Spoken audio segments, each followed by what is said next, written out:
Bismillahirrahmanirrahim. Assalamualaikum warahmatullahi wabarakatuh. Perkenalkan, kami dari kelompok 3 ingin menampilkan video tentang manajemen bandwidth. Perkenalkan, nama saya Hasni. Perkenalkan, nama saya Suci Ramadhani. Perkenalkan, nama saya Amelia Seraya. Perkenalkan, nama saya Pak Boyan. Perkenalkan, nama saya Aditya Sultan Putra. Perkenalkan, nama saya Muhammad Aditya. Inilah video kami. 1.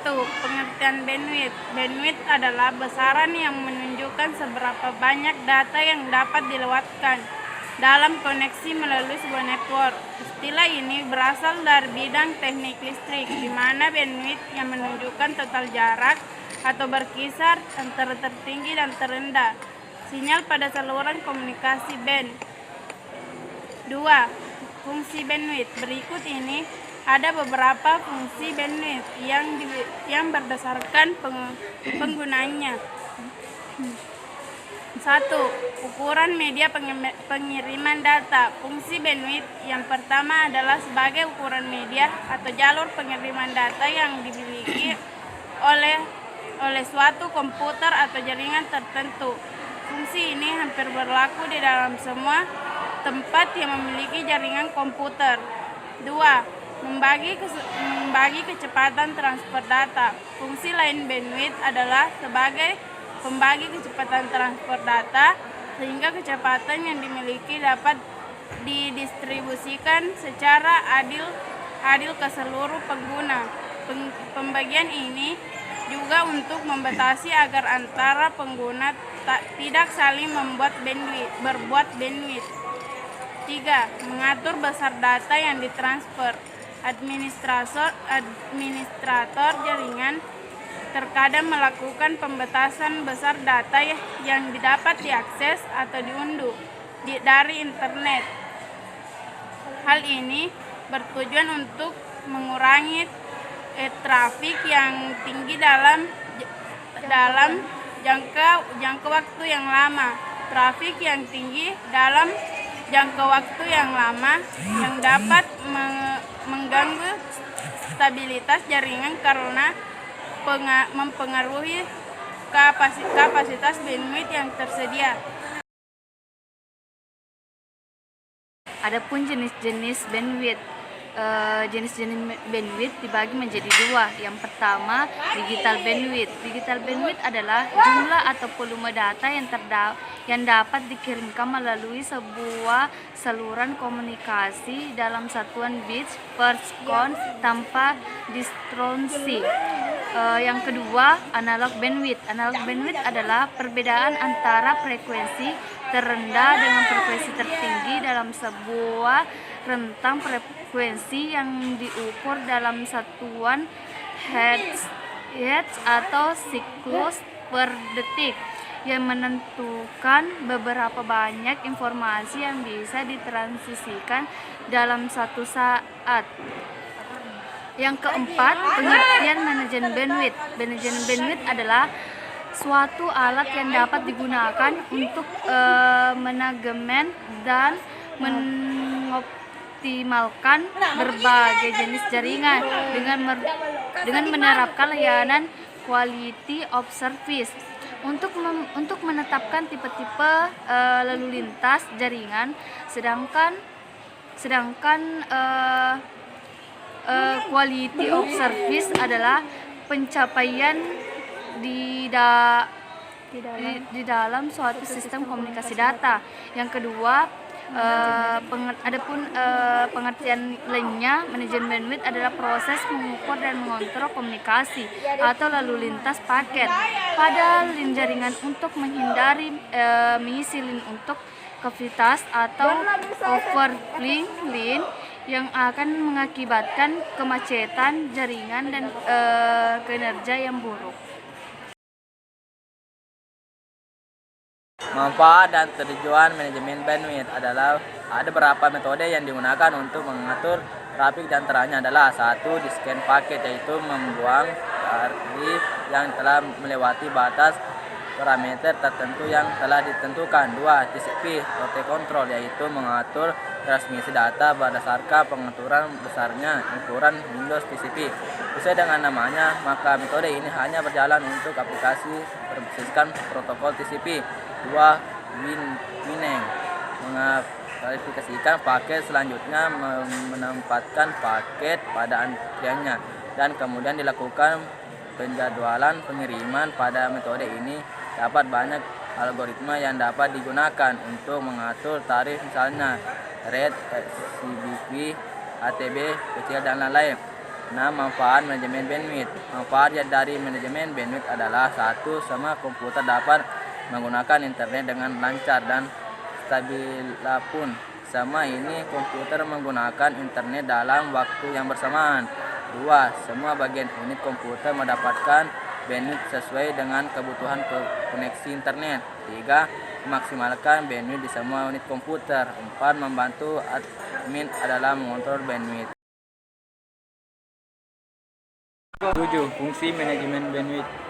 Maka dari itu, kita harus paham tentang apa yang sebenarnya merupakan fungsi adanya manajemen bandwidth ini. Dengan adanya manajemen bandwidth ini, diharapkan nanti semua komputer bisa menggunakan internet secara stabil dan tidak ada gangguan apapun. Meskipun pada waktu itu komputer atau perangkat lain yang terkoneksi internet cukup banyak. Manajemen bandwidth berfungsi untuk memberikan bagian terhadap setiap unit sesuai dengan keperluannya. Jika tidak ada komputer yang menggunakan koneksi ke internet lebih besar, padahal tidak memiliki kebutuhan yang besar, pengguna untuk bisa memaksimalkan penggunaan bandwidth pada seluruh perangkat yang terhubung ke jaringan tersebut. Perangkat yang manajemen bandwidth bermanfaat untuk membantu admin dalam melakukan pengelolaan bandwidth. 8. Cara manajemen bandwidth yang benar. 1. Tanpa menggunakan aplikasi. Cara ini tidak membutuhkan aplikasi pihak ketiga, di mana kita hanya perlu melakukan pengaturan pada sistem operasi Windows. Beberapa hal yang harus disiapkan, yakni OS Windows, jaringan internet atau bisa juga WiFi, dan kontrol panel, di mana Anda harus login sebagai administrator. Setelah itu, Anda tekan Windows R dan ketikkan GP MSC. Nanti Anda akan menemukan dialog local group, polisi editor, dan pilihan pada bagian panel kiri, yakni computer configuration, administrative, template, network, host package, scheduler. Di panel sebelah kanan, Anda double klik pada limit reservable bandwidth.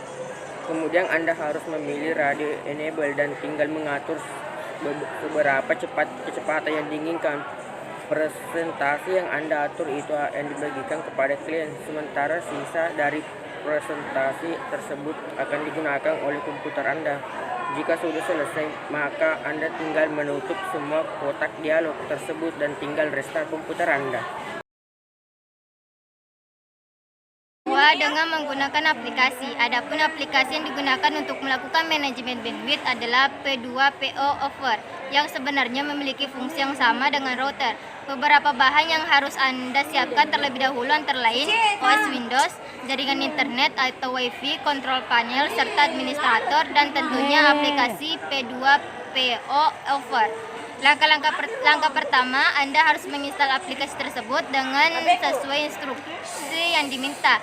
Diisi, Anda akan mendapatkan wizard setup ketika aplikasi tersebut pertama kali digunakan. Anda tinggal memilih mana jaringan pada waktu itu sedang aktif.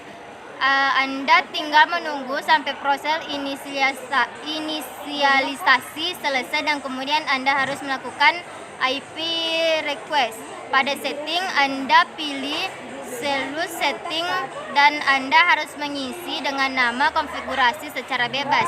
Di bagian blok inilah Anda dapat melakukan setting jam, hari maupun setting lainnya yang Anda inginkan. Anda juga bisa langsung memilih select all. Masih pada sektor pengaturan, Anda harus memilih rule setting dan klik new untuk membuat aturan baru. Isi nama aturan tersebut dan bagian bagian combo box di bawah Anda bisa mengisi dengan schedule yang sebelumnya Anda buat sebelum klik next. Ada 3 ketentuan di bagian please input bandwidth, yakni incoming merupakan bandwidth data masuk, outgoing merupakan bandwidth